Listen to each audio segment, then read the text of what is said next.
We've got a cold, wintry morning for sounds like just about everybody. I know that even down in Florida, it was really chilly this past weekend. I was speaking with somebody that was down there, and it was like 35 degrees and windy, Whoa. and yeah, so they were really in for a shock. But yeah, here in St. Louis, we got blasted yesterday. We got a good, I'd say, at least 5 inches. The roads were a little slippery making my way in today, but it was kind of weird being on the highway and only seeing one tractor trailer and no other cars whatsoever. Wow. It was kind of cool. Yeah. And same thing. I went over into the park this morning to walk the dog and did my little ruck this morning. And, there was, I saw one other person out there because it was actively snowing super deep. And we both kind of waved and nodded and recognized that we were both kind of the only idiots out there. Fools.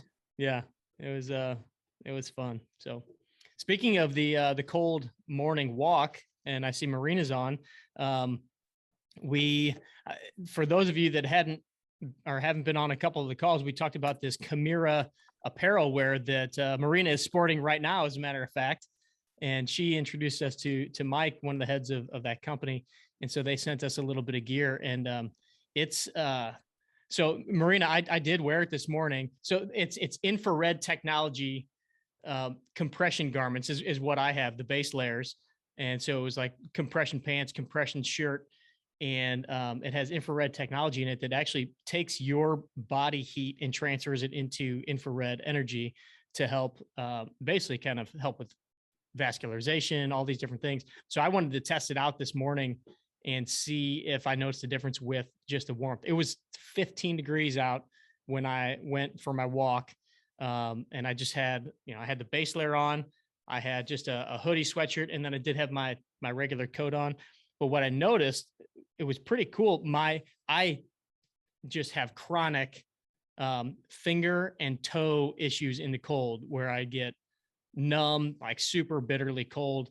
And, when I'm out with the dog, I'll have to take the glove off to clean up or get a retreat or whatever. And my hands and toes were awesome today. So I'm going to keep doing a couple little tests. And one thing that I learned through the Wim Hof method stuff is that, again, when, our extremities and our fingers end up going cold, we start to lose dilation, or we start to lose vascularization in those areas, because our body, when it gets really cold, it starts to kind of close off dilation and vascularization to the extremities, because it wants to preserve it for our trunk and for our core. So it keeps it more what we call proximal as opposed to distal, which is out towards the extremities. And so, and I noticed this a couple other times on really cold walks when I really, really bundled up my core. And I would even test it with going without gloves on. My hands would be better when my core was really warm. And so I can only attribute the fact that wearing these compression garments I even felt that at one point, and I'm going to test this a couple of times because, obviously there can be a placebo effect. But at one point I was like, I literally feel like I feel blood pumping in my hands right now.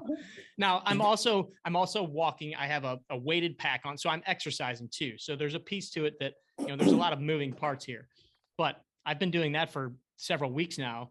And I've had cold hands over the last several weeks, and not in even as cold of weather. So, good reports there. Yeah. Sounds like they hired you.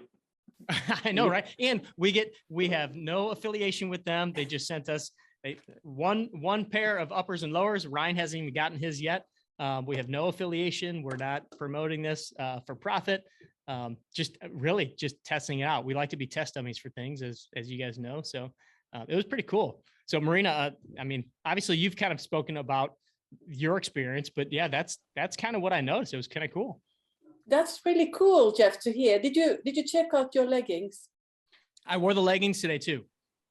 Yeah. So I had those on, and then I just had my Linksole, my Linksole corduroy pants on, which I have been, I usually wear those or another heavier pair of pants that they have. And I don't normally wear a compression layer or, long johns or anything like that. So just having that on, I know was going to keep me warmer as well. But yeah, so it was kind of cool to see. I'm definitely going to keep testing, and I'll get even a little more brave with my testing with maybe not doing the big coat and stuff like that. And who knows? I'll send you guys some some pictures. And also, Jeff, after your workouts, you could wear your leggings and your base layer afterwards for recovery. So, Okay. you know, That's good. lactic acid will Yeah. sort of diminish. So, yeah, I'm looking forward to your feedback.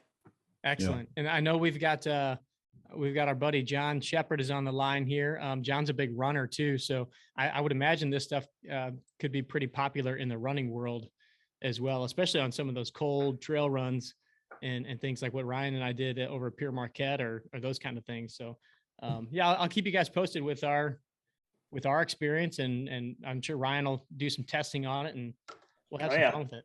I'm down. Yeah. So Shepard asked, local running hero, John Shepard, would the straps from the backpack be limiting your circulation as well? I don't know. No, that wouldn't be the reason why I get my cold hands, because I get those with or without the backpack. And I've got the backpack where I've got the sternum strap and I've got the waist strap. So it's not like pulling down and cutting off the vasculature of the of the nerves of the brachial plexus and all that stuff. Good question though, because that definitely is a thing where if you cut off the circulation there, that can be cutting off circulation down to the hands. But I really don't think that would be the issue for the cold hands, and obviously it's not the issue for my feet. So yeah. Yeah, the Wim Hof stuff was kind of proven last night. Did you happen to watch the U.S. men's national team? I did not, no. So it was the soccer team. They played up in St. Paul, Minnesota, which is idiotic to schedule a soccer game for a World Cup qualifying game, by the way. And it was with wind chill -20. And I saw multiple guys in the stands without shirts or gloves or anything. Now, booze may have played a factor in that, but those guys up there are so used to that. Yeah. That they're, I mean, not that it doesn't bother, but good Lord. Yeah, that's it's like cold. seeing the guys at the Green Bay, Wisconsin games and the Chicago Bears fans and stuff like that. Yeah, they're used to it. They see it all the time, and that's why I think it's important for us not to always barricade ourselves with, bundling up so much. Getting yourself out into the cold, as brutal as it may sound, helps you deal with it. Like if you would have asked me a year ago, I hated the cold, and now I actually kind of look forward to going out in that inclement weather and like just kind of feeling the cold air on my skin. Obviously we've been doing the cold showers, stuff like that. So yeah, that helps.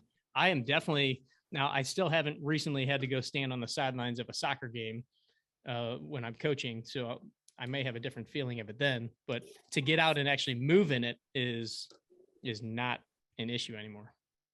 No, I think I know the cold showers have helped me because it's not nearly as bad. Even getting out of the shower is much easier than it used to be. And I shower in the basement where it's cold.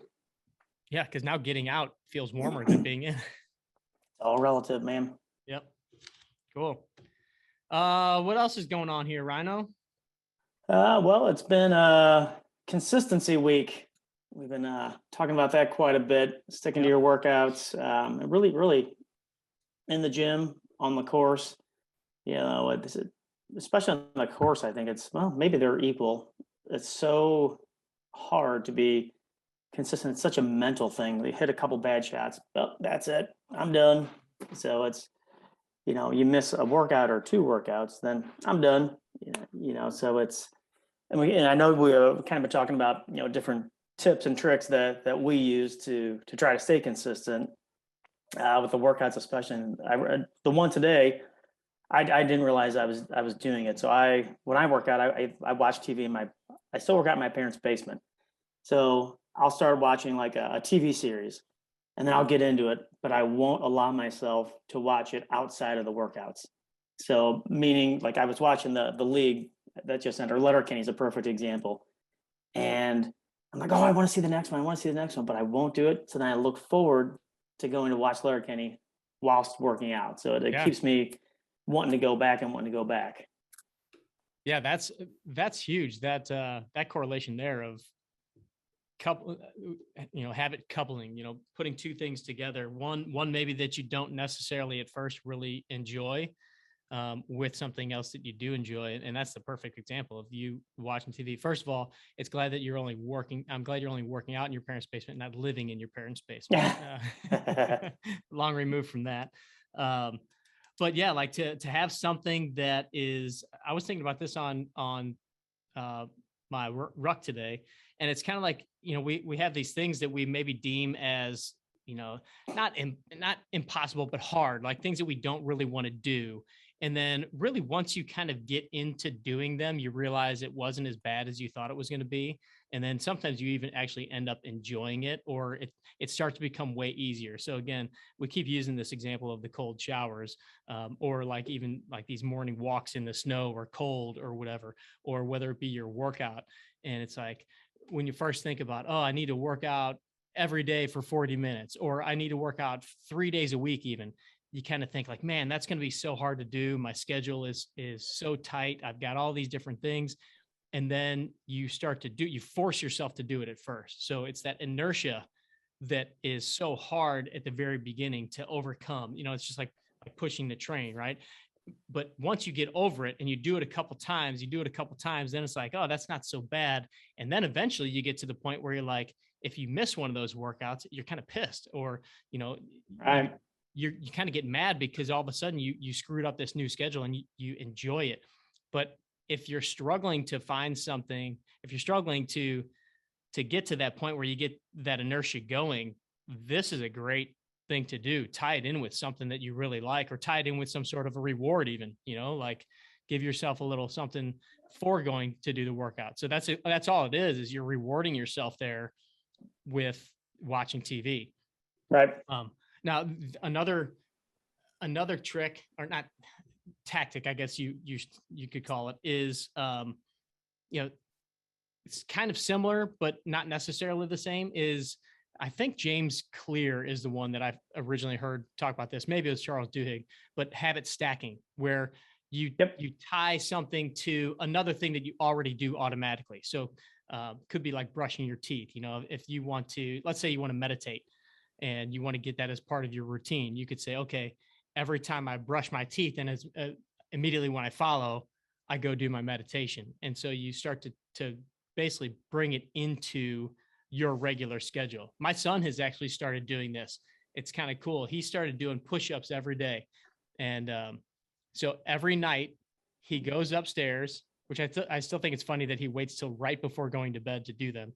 But he goes upstairs, gets ready, brushes his teeth.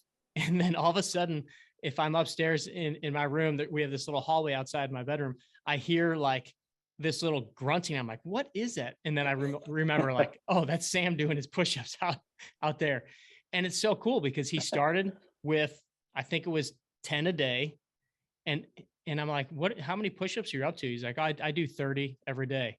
I'm like, nice. Okay. So every month he adds 5 push-ups on every single day. And the coolest part is he just started doing this on his own, but every night he knows that, okay, I brush my teeth, I get ready for bed, and boom, he's down doing his push-ups, and then he goes to bed. So just that habit stacking, so you don't forget about it. First of all, that's a big thing with us doing the Forge is, just not forgetting something. So finding a way to stack it or create a routine around it is a big deal. Oh, sure. Is he doing anything to counter the push-ups? Like any pulling? He needs to start doing some like rowing exercises. Right. I didn't want to be dad too hard yet. I wanted to kind of celebrate the fact that he did this on his own and he's pushing himself. We did start coming into the gym on Saturdays. We've done it a few times. It's not a regular routine yet, and he started doing, I put together like a real program for him to start doing on Saturdays when we come in. And so he goes through, he's got his sheet, he writes down his weights. So we're balancing everything out there and throwing a couple extra pulls in there to counteract the pressing motions. But he's a almost 14-year-old kid. He wants to pump up the chest and the shoulders and start showing off for the girls pretty soon. So and bikini season will be here before he knows it. Yeah, right. But that's a great point though, Rhino, because many times we do that. We just jump into like the one thing, not really thinking about the balance there too. And that's something that we've preached for years and years is, and that's what kind of screwed up Kendra for a while. Remember, she was just doing push-ups and then she was having some shoulder issues and I don't even know, maybe headaches or something like that. And we figured out that she was just doing push-ups and not doing any like shoulder blade, upper back exercises.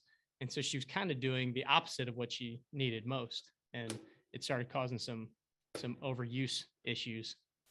Oh yeah. Well, I started to do that 100 push-ups a day thing, and it screwed up my back. And I was still doing my regular workouts too. That's right.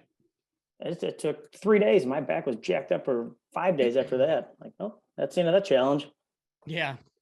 The other problem with that, and I mean, we all kind of fall into this, is if you're doing like the 100 push-up challenge, you tend to kind of start to try to rip through them. Oh, and I was. And right. then, and you try to do as many as you can in one set, and then you're kind of struggling and straining. And a lot of times that's where the issue happens too, is, kind of pushing yourself past that good form and good posture limit, Right. and just trying to knock it out. And that's why we preach not doing that kind of stuff in your regular workouts, not doing the go all in, all out effort every single time and get yourself so tired that you can barely stand at the end of your workout, because typically the end of your workout looks like garbage. And that's when you end up hurting yourself. That's when you end up kind of compromising your form, and you just, incur a stupid injury that then keeps you away from doing what you want to do, which is the reason why you were in there working out in the first place. Yeah, I was talking to one of my buddies, just got back from skiing, and he went for 5 days. I'm like, did you ski all 5 days? And he's like, oh my God, the last 2 days, my legs are like jelly. I'm like, that's when you get hurt, man. Like skiing 5 days in a row is a lot. That's a lot. Like 3 days, and I'm like, I don't know if I should be doing this anymore. Big baby. But he didn't fall down, so he'll be all right. Good for him. Good for him. He made it. Yeah, so we do have a bunch of questions too. And then going back to the compression stuff, Jim said in the NBA, and Jim, you'll have to clarify this, they get fined if post-game they're not wearing their compression stuff for a flight. Is that for, just recovery? Is it for blood clots? I wonder what he's saying they get fined. Was that $2,500 to $5,000, which I guess for an NBA player is like a nickel to you and I. Yeah. I flew back on a flight with one of the coaches from the Cleveland Browns. No, not what's the Cavaliers? Cavaliers. And he was saying that that's required for their blood flow and also their recovery when they're flying cross country. Mm-hmm. And when they walk on the plane, private planes, they actually say, okay, show me your gear. And if the guys, I forgot it at home, they get fined for not wearing them. And they found it, medically, it's very helpful for them to recover from the altitude when you're flying at a higher, cross country flight. Wow. Yeah. I believe it. I wonder, like LeBron James is notorious for, I guess, famous for taking immaculate care of his body. Yes. And he originally was in Cleveland. I wonder if that came from, well, he's in Cleveland twice, or if that came from kind of him. Because that dude is a freak show, how he takes care of his body, like in a very good way. Yeah. I think they say that he spends millions of dollars on his physical fitness, treatment, everything throughout the year just to keep himself up. If you think about it, that's his number one piece of equipment, right? Is his body. He's got to keep it in tip top shape. And if that's not working, then that salary ends up going down eventually. Look at Tom Brady. Tom Brady's the same way. And look how long it took him. Look how long, how far it carried him to do that kind of stuff. I've always been a little interested, obviously not interested enough to go look at any of the studies and stuff. But as to how the compression garments actually work, because to me, it seems like it would just compress everything and not necessarily improve blood flow. So I don't really.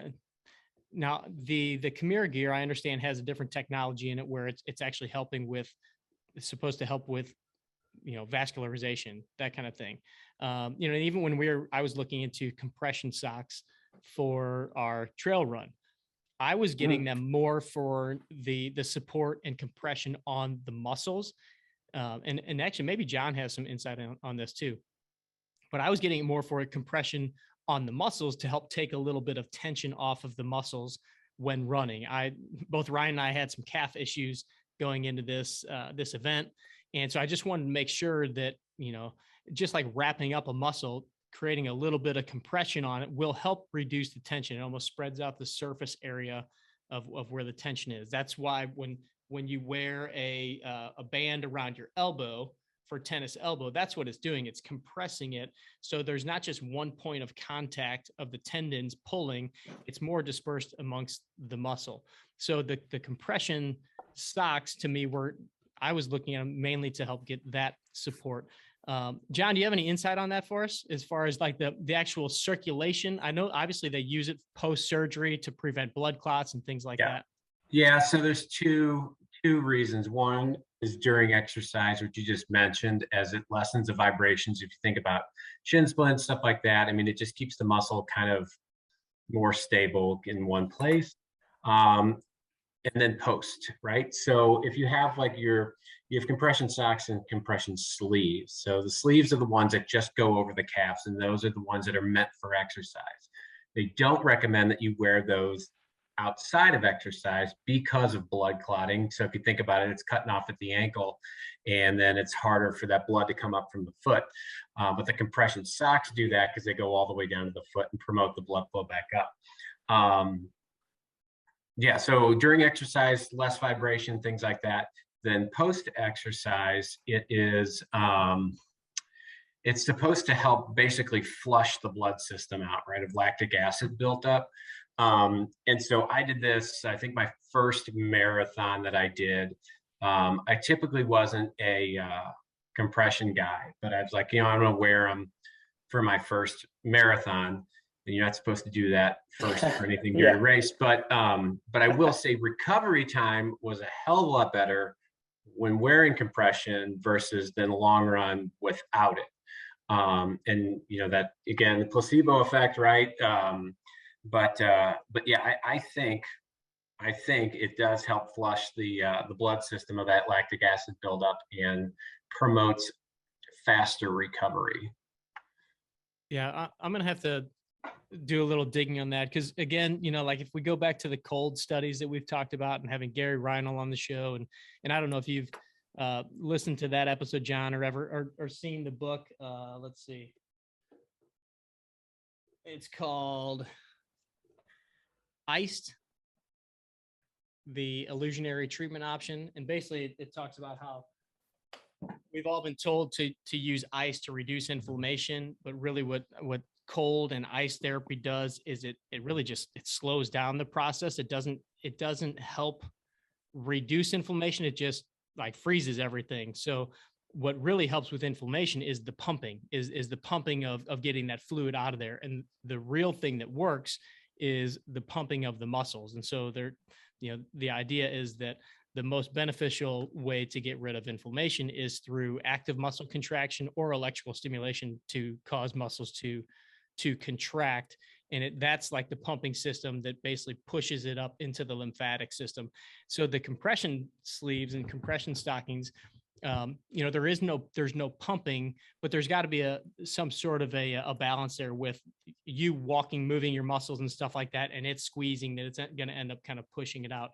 I know that there are those big air compressive, post-workout, post-athletic activity. I think they're called Normatec.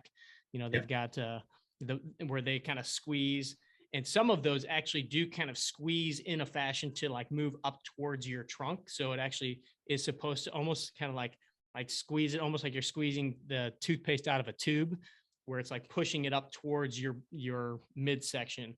But then some of those actually incorporate cold into them as well, which kind of seems a little bit counterintuitive now, knowing what we do about the cold therapy. But anyway, I'm just kind of going off on a tangent of something that I don't really know about, but let's see, Marina. So Marina asks, is the pumping you're talking about like the Theragun? No, the Theragun is simply a vibratory sensation to help kind of Soften the muscle is an easy word to use, but almost to kind of like relax the muscle and allow it to become more pliable. So it kind of it sends, I believe the vibration has a little bit of a trigger to the neurological response of your muscles being really tense and tight. And that vibration helps to kind of cause a little relaxation there. So you can then get better, use out of your stretching or your mobility exercises, or even then some deep tissue massage, or just that pounding can help relax the tension there. But that's a different than the compression and the pumping that I'm talking about. The pumping would actually be like the contraction of the muscle, which then squeezes the fluid into the vessels and up and through the lymphatic system up into the body, and then your body excretes it through natural processes. So, all right. It's science. It's science. It's a lot of science. Nice. Cool. but- Yeah. You want to get to a few questions that we had in the queue? Yeah, for sure. All right. Okay, so the first one is this one's kind of specific, but we'll see. So Jeff, I've noticed pain in my back when I bend over to putt. Any recommendations? It's kind of a vague lower back, upper back. What kind of pain? Yeah, I'm gonna guess it's low back pain.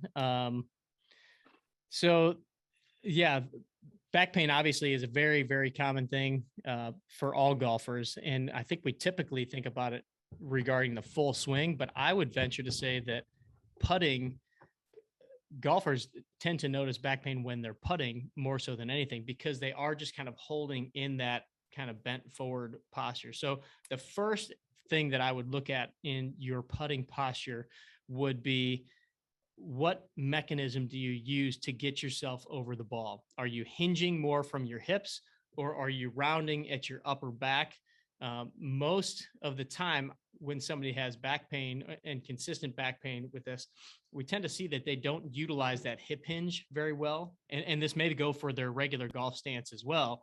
They may be a little bit more of that upright kind of bent knees and then rounded shoulders over the ball. You look at like Jack Nicklaus's old putting style, where he was like, I think him and Arnie were both like really hunched over.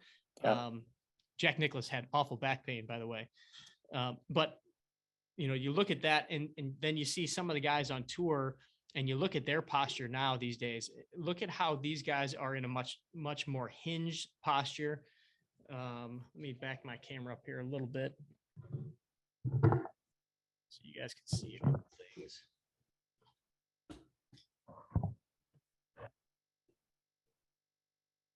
Can't really see my hips, but so a lot of times we'll see kind of this posture when putting, as opposed to pull the shoulders back, kick the hips back a little bit. And that's a much, much more hip driven posture. Right. If I bring my hips forward, my knees will tend to flex a little bit, which I know you can't see that. And then I need to reach forward over the ball to get down to the ball. And that's a rough posture on the back. Anytime we're flexing at the low back, that's going to put a lot of pressure on the back of the discs. The discs, think of them as like a jelly donut. And so if you've got a disc, it kind of looks like that. That would be like looking from the top down, like looking from my head down towards my feet. So that inside part is called the nucleus. The outside part, we call it the annulus, and that's got the outside part is like very fibrous. The inside part is a little bit more like the consistency of like toothpaste. Now, as we flex forward, that ends up putting a lot of pressure. I feel like I'm back in the therapy clinic drawing out my drawings here. Give me one sec. So it looks like you're doing more of like a squat posture when you're putting than like where you not really look like you're sticking your butt back. Yeah, kind of squatting, but then it has to do with that flexing forward of the trunk here too. So disregard that top part of the drawing, but this little guy here, it looks like the piece of meat in a hamburger. And then you see this, this is supposed to be part of your vertebrae, your top vertebrae, bottom vertebrae. I got you. So then you've got your disc right here. So this would be the front of your body. This is the back of your body. So as you flex that way, so if I'm bending this way, then those two bones are going to start to pinch together. If that makes sense. Yep. And then all the pressure in this disc is going to push back that way, back this way. So it puts a lot of pressure on the back side of the disc. So the more we bend forward, the more pressure we're putting on the back of the disc, and the more that fluid, that like jelly substance, toothpaste substance, that starts to push towards the back of the disc as well. And that starts to cause, first of all, a breakdown of your disc. You can end up getting little tears in the back side of that disc. We call that a fissure, and that can be very painful. Sometimes when somebody quote unquote throws their back out, that's what it is. It's them tearing some of those little fibers of the disc, and then that causes a chemical reaction that then causes a lot of pain that can then refer pain elsewhere. If you blow through that back side of the disc, that's a herniated disc, and that's typically when you have to go in. And, that's when they would look at surgery and things like that, which that's a debatable situation there these days as well, given how prevalent back pain is and what they're seeing as far as, time and healing and therapeutics that can help out there. So my first suggestion is look at the posture of your putting stance. My second thing would be make sure that you're getting strong in that hinging ability. Anytime you're doing a hinging type exercise, so think of a deadlift. This is why deadlift is such a great exercise for golfers, is because it forces you into that hinging posture. It's going to strengthen those low back muscles, which is also part of it. Sometimes just being in that position, most of us aren't used to being there, even if we are in a good hinged position. So the back muscles get tired, and then that puts a lot of extra stress and strain on the spine itself, on the discs itself. And so then we start to, either compensate and get into a different posture, or it just starts to put a lot of stress on the spine. So that's where doing deadlifts and things like that, within reason, not saying you got to go do big, heavy deadlifts. This could be grab 10-pound dumbbells and do deadlifts with them, or get in that posture. Work on doing other exercises in that posture. Just today, I was doing bent over rows off the cable in a hinged posture, and working on, just keeping that posture, keeping a nice, strong core, and doing some of those rows. And then a lot of glute and core strength is going to really help with that too. We tend to think of our core muscles as, like for crunches and our abs and everything, but really the core muscles are meant to help stabilize. So if you do exercises that help you stabilize your core and trunk, so that can be planks, that can be side planks, that can be, those paddle off presses that we do, those kind of things, where you're keeping your core stable and tight, and either moving other parts of your body or just trying to hold those positions, bridging exercises, all of these things, that's helping to stabilize your spine, take stress off of the discs, because usually that's where the pain's coming from, is pain at the disc level. It's not usually muscle, muscle strains in the low back are very rare. And usually that will come from a significant activity. You're not really going to get a muscle strain in your back just from sitting in your chair or bending over to pick, we've all heard of bending over and picking something up and you feel your back go out. Very rarely is that a strain of a muscle. That's going to be more like what I was talking about, one of those little disc issues, one of those kind of things. So getting a real strong core, working on glute strength, making sure that everything is moving well too, your hips, those kind of things, because your back is the thing that takes up most of the stress and strain when other areas of your body aren't working properly. Yeah, it always kind of takes the beating for all their other deficiencies. Yeah, Greg Rose calls it the big brother. Greg Rose from TPI says your low back is like the big brother that, when the little brother can't keep up, the big brother takes over and then, ends up taking most of the brunt of it, because either your trunk's not rotating well, your hips aren't rotating well, your core is weak, all these different things. So your low back and your spine typically end up being the thing that really really like kind of takes up the brunt of it. Yep. So then Greg, as a follow-up, and Greg, I'll get to your other one also. Will kettlebell swings help strengthen your back and stabilize you as well? Kettlebell swings can be an excellent exercise for this, but the reason we don't put kettlebell swings in our programs is or haven't yet, I should say, is because they're very technical. And I see people I even see people doing them with a trainer standing right in front of them that do them very poorly. And so a kettlebell swing, if you think about it, is a weight that you're swinging with some velocity in front of you. And if you don't know how to hold your back while putting properly, and you think you can do a kettlebell swing, swinging a heavy weight in front of you at a higher velocity, and that's not going to hurt your back, then probably not a good idea. No. I would highly recommend either learning from somebody. Pavel Tsatsouline is the kind of the godfather of kettlebells. He came from Russia and is kind of the guy that brought kettlebells to the States or popularized them here in the States. He has a company called Strong First. They've got a ton of videos teaching how to properly do kettlebell swings. And I would highly recommend that. I would start first with even just getting a kettlebell and learning how to deadlift properly with it. That would be the first start to learning how to do a kettlebell swing.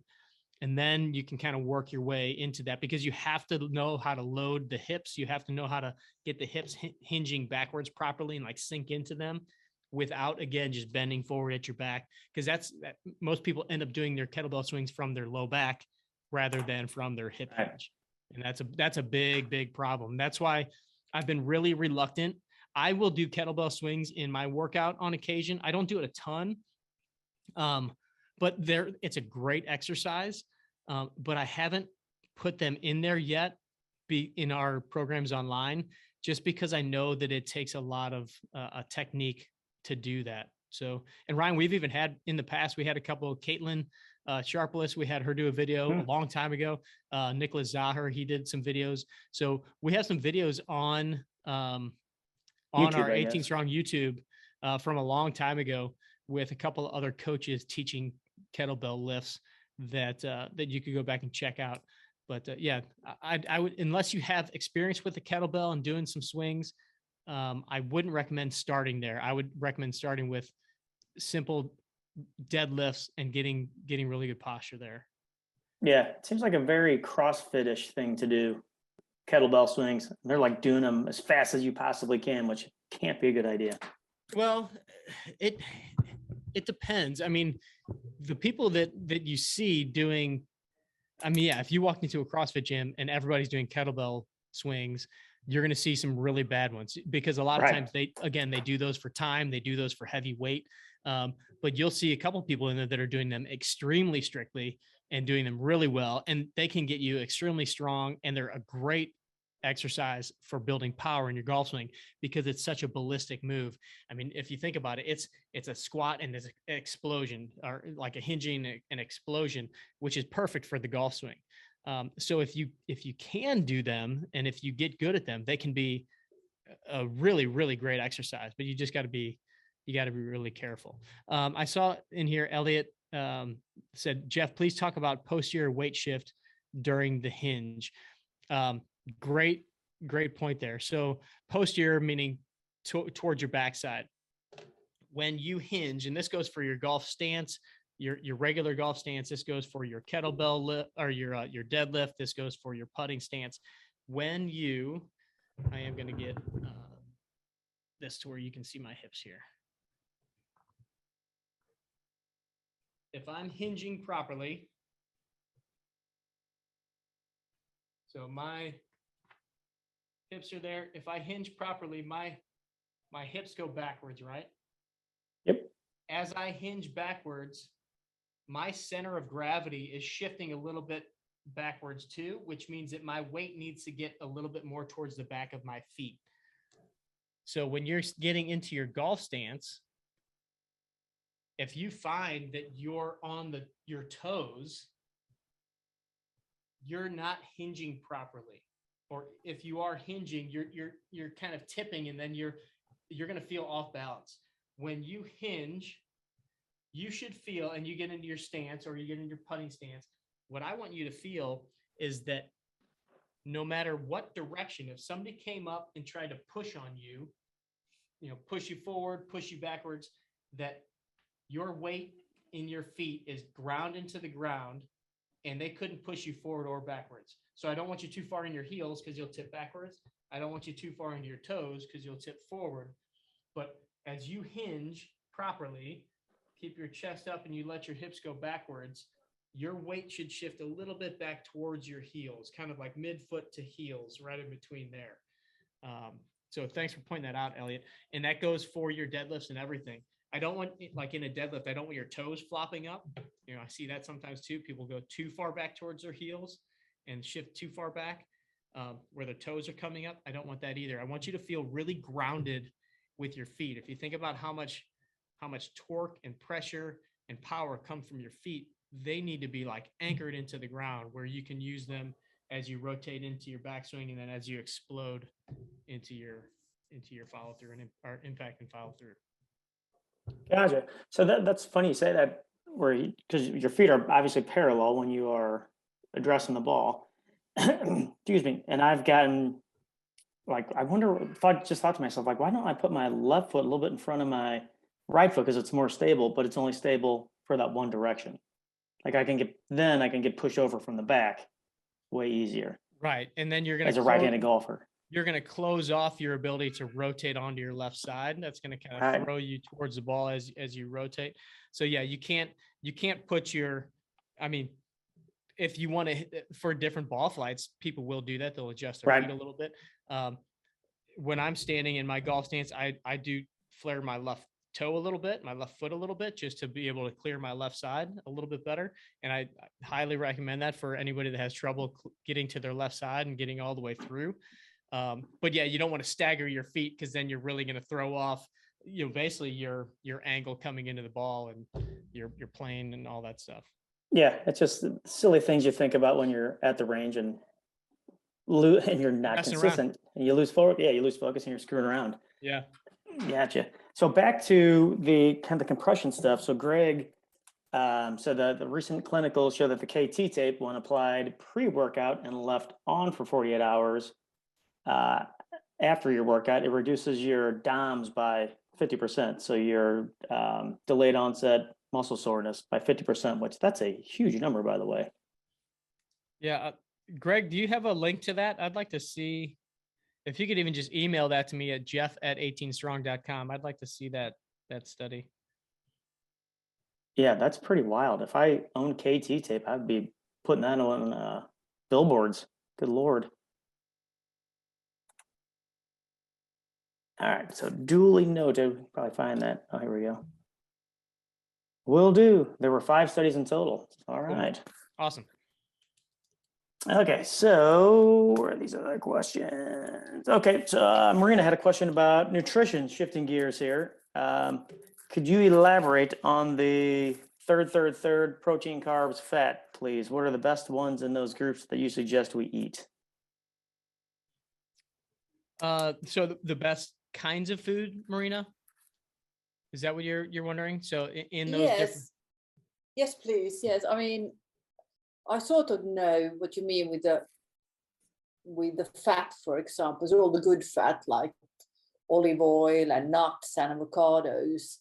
But what I don't get is the carbs. I don't know what sort of carbs would you recommend? Sure. Yeah, I mean, the more natural you're going to get, the better, right? So, and really, I mean, your vegetables are going to be a lot. I mean, those are carbs typically, but in many situations, they don't produce a whole lot calorically. So you're not going to get a ton of carbs if you're just eating vegetables.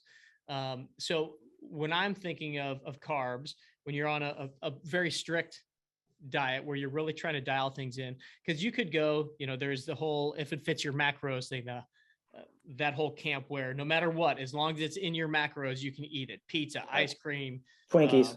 Doritos, Twinkies, whatever.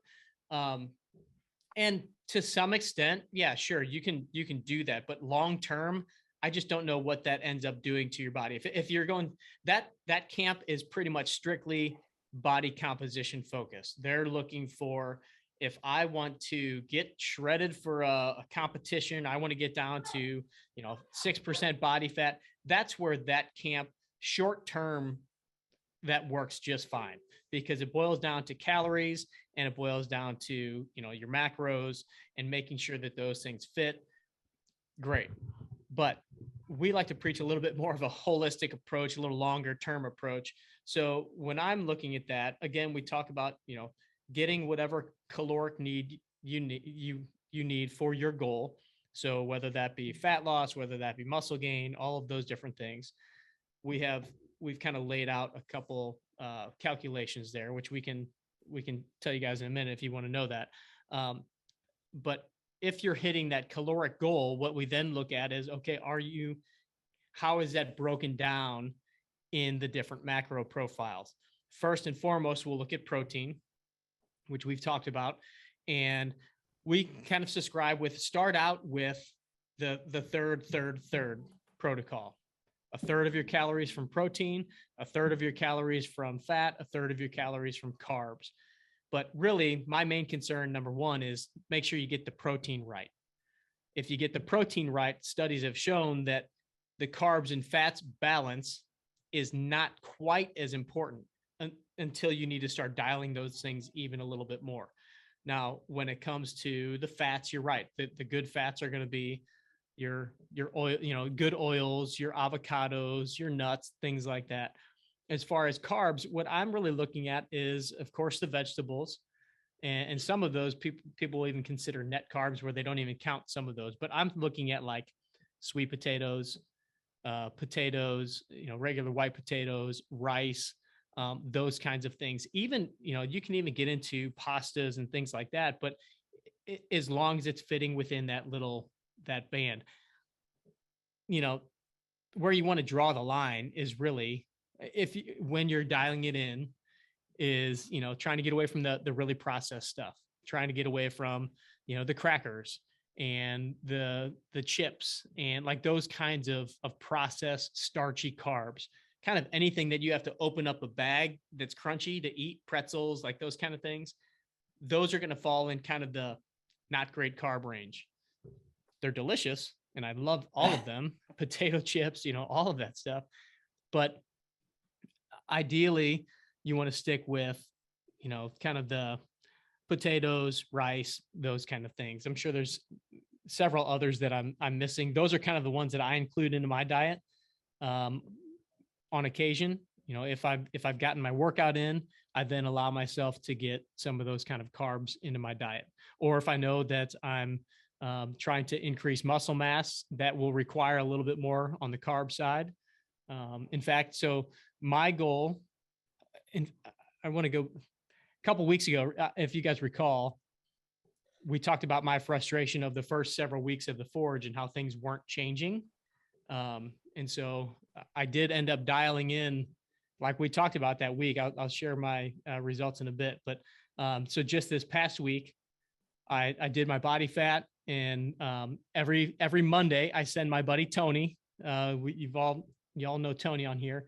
I send him my updated body fat composition, skeletal muscle mass, and just say, he's kind of my accountability partner, and said, hey, I'm looking to continue to up my muscle gain, up my skeletal muscle mass, and kind of keep everything else the same. What would you recommend? So he ended up kind of changing my protein protocols a little bit and those kind of things.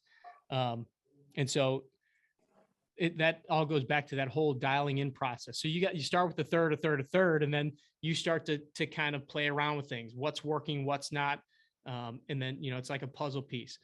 So I think we talked about my struggle of everything kind of staying the same, even though I stopped drinking, I started eating a lot better. And I basically cut out my Greek yogurt stuff in the evening and I was eating it with a lot of like a big scoop of frozen fruit. And once I stopped that, I also just made sure that I was really staying true to no dairy and all that stuff. And in the last 2 weeks, I've increased my muscle mass by 2.5 pounds, and I've decreased my body fat by over 3%. So Holy cow. In Yeah. 2 weeks? in 2 weeks, Whoa. the first week I went from 13.3. That was the day that we all chatted, or that was the week that we all chatted. And so from Monday to Monday, I went from 13.3 to 11.4, just by getting super dialed in. I also, am doing all my workouts and, my walks, my rucks in the morning and all that stuff. So it just goes to show that when you really decide and you really are focusing on stuff, and I haven't counted calories at all, really. I just kind of, I intuitively know amounts and stuff like that. One day I tracked my calories just to make sure that I was still kind of on track. But just goes to show that, like, once you kind of know this stuff and you can kind of like pull apart little things, take this out, add this in, you can make big changes in a short period of time. Now, again, I'm going kind of crazy in these 40 days, as far as like I'm enjoying it, but like I'm going really super hardcore, which we don't always preach, but sometimes, if you're up for the challenge, go for it. Yeah, that's pretty good. So where does, speaking of the third, where does fruit kind of fall into that category? Primarily Or- carbs. It's primarily sugars. Yeah, because fruit has a lot of sugar in it. So I kind of use it as a dessert more than anything. Yeah. And that's a good way to think of it, is like use your fruit as a little bit of your treat. And I mean, if you're using your fruit as your dessert, you're kind of on a different playing field than 90% of the rest of the population of the world, right? Right. Like, you shouldn't feel bad for eating a piece of fruit. No, I should feel bad for the 6 beers I drank the day before. Yes. And just kind of a fun fact, alcohol is basically its own macronutrient. So alcohol has, I think it's 7 calories per, what is it? Not per ounce. I'll have to look that That up. would be great if it only had 7 calories per No, ounce. not 7 calories per ounce. Per gram.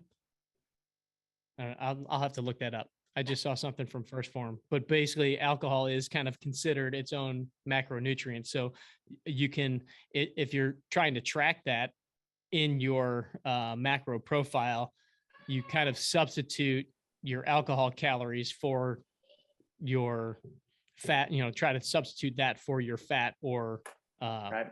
carb calories. Yep. Okay. Yeah, so Jim said the one theory is the more I eat from a box, the sooner I may end up in a box. Yeah, So very again, true. Stay on the outside of the grocery store. Very true. Marina, did that answer your question? Yes, thank you, Jeff. That was brilliant. Yep. Great. Excellent. All right, so we've got about 5 minutes here. Okay, so this question, how do I start a workout? Another generic question for you. So it could be a I question don't even know about, I don't even know where to go with that. it could be, yeah, it could be a warm up. I was kind of thinking more like big picture, like how do I start working out? Because we kind of talk about that a lot, which the advice there is small. Yeah, Don't- start small. Do something that just start moving. If it's somebody that is really starting from ground zero, I'd say just even start with going for a walk and start doing the EFDs and just kind of get into that routine very simply. Then from there, that person could then go into kind of the micro workouts. That'd be a perfect way to branch into getting a little bit more movement, starting to feel the body, getting a little more muscle awareness, body awareness. And then naturally from there, once they start to feel comfortable, and they could end up doing that for a long time, Sure. and just start feeling better, feeling stronger. But from there, then if they wanted to go into, like an Activate program, that would be great. But, really we talk about kind of the 5 big things is, if you are just, hey, what do I need to do if I go to the gym, what should I do? I'm starting today.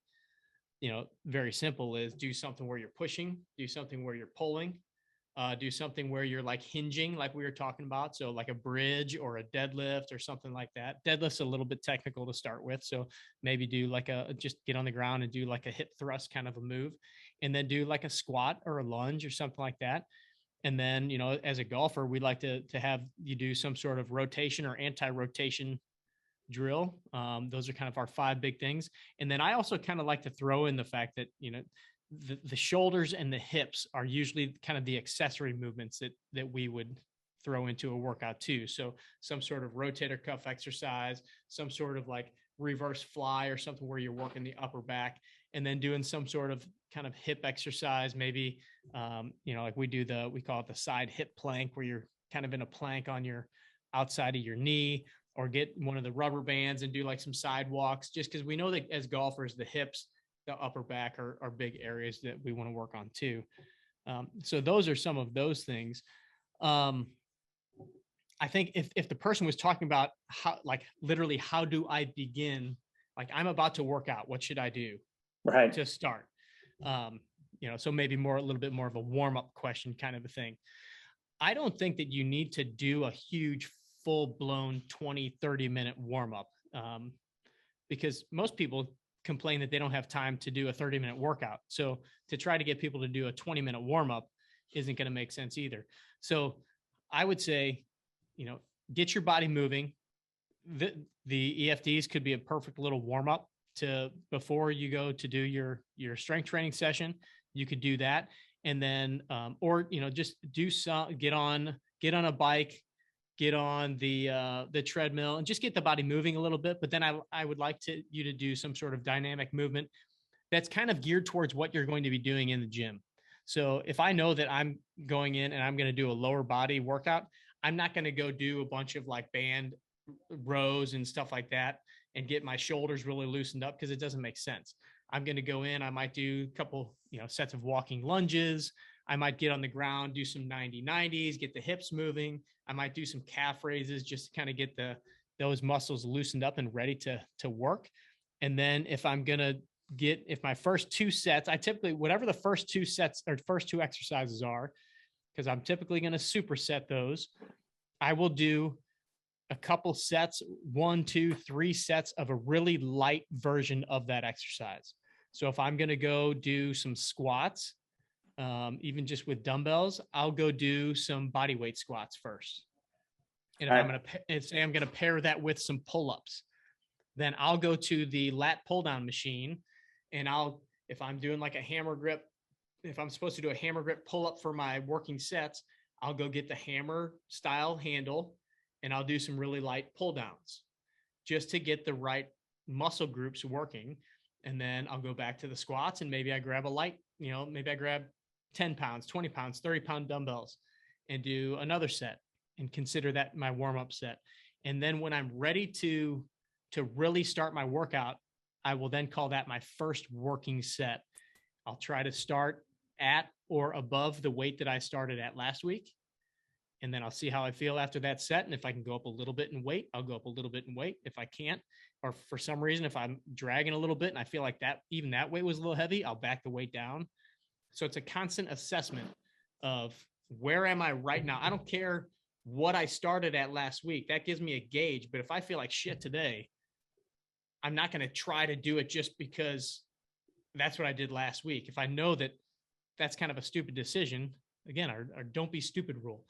If I know that that's not a good decision, I'm not going to be able to do it. Like my knee hurts or something like that, I'll back the weight off and I'll start there. And who knows, by the end of the workout or the end of those 4 or 5 sets or whatever, I may be back up to where I was or beyond. But, you just kind of consistently gauge it. Yeah, it's morally, or it's demoralizing when you go down in weight from one week to the next. But But we all have those. We all Yeah. have those weeks, right? And sometimes we'll even program in what we call a deload week, where, if you're like, when I have somebody that's really hitting it hard and we've got a 4-week program, or Ryan, this is what you probably do in some of your programs that Tony's designed for you or that I've designed for you, is, those first 3 weeks, you crank it. Let's say you're doing 5 sets of certain exercises and you're hitting it pretty hard. You're hitting it pretty heavy with the weights on that 4th week. we might say, all right, you're gonna deload this week, so you're only doing 3 sets of that exercise. We're gonna try to push the weight up so you can kind of you can increase the strength a little bit, but we're gonna decrease the volume. So it's almost a little bit of a recovery week, but you're still getting a little bit of boost in, you know, the weight that you're pushing or the resistance that you're pushing. And then that way, the next week, your body's a little bit more ready to go back to the higher volume. Yep. Yeah, that was 2 weeks ago. I did that same thing. It was such a time saver because going from like 5 sets to 3, like, oh, I'm finished already. This is great. Yeah. Yeah. Wait until we do like a German volume training, which is 10 sets of 10. And then on that last week, you go down to 5 sets. You're like, oh my God, this feels great. When normally good 5 Lord. sets is like ridiculous, but Yeah, from 10 to 5, and it's a big deal. that sounds like a long time. Yeah. All right, cool. All right, we are at the top of the hour, my man. Awesome. Good stuff, everybody. Hopefully some of that helped. Be sure to throw some questions at us. And I would recommend, if you guys don't mind, when we post something up in the Facebook group about the Q&A, if some of you guys wouldn't mind going in and just kind of chiming in on some of the things that you've gotten out of this, like how valuable this can be for people, because I think some people see these Q&A calls coming through and don't really think too much of it. But if you've gotten something out of it, maybe go into Facebook and post a little something, if you don't mind, for us, so we can get a few more chaps and ladies on the line here, because we think that there's some good stuff. You guys are asking great questions, and there's a lot of great information coming out of this. So Yeah, for sure. I'm learning awesome. every week. All right, guys. Everybody be safe out there. Jim, let us know when it warms up and you're back out golfing, buddy. All right, All right, thanks, guys. guys. We'll Thanks, see you Elliot. next week. All right, All right. adios. See you, Johnny.